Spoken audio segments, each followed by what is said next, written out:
Hello, dear viewers. Today, we are about to explore the light and flavorful dance of Turkish cuisine, Lahmacun. Welcome to the delicious world of Lahmacun. Are you ready to embark on a journey through this delightful taste? We start with the light and thin dough of Lahmacun.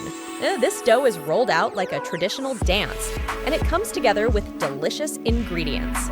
Get ready to witness the first step. The delicious rhythm of Lahmacun is determined by its filling. Finely minced meat, spices, and vegetables come together to create the main elements of this delightful dance.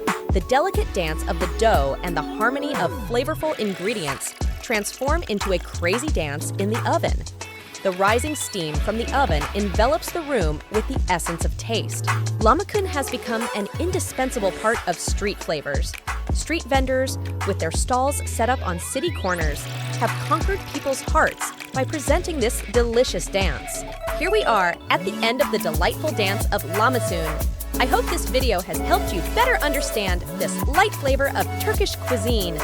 Enjoy your meal and savor the delicious dance of Lahmacun at your tables.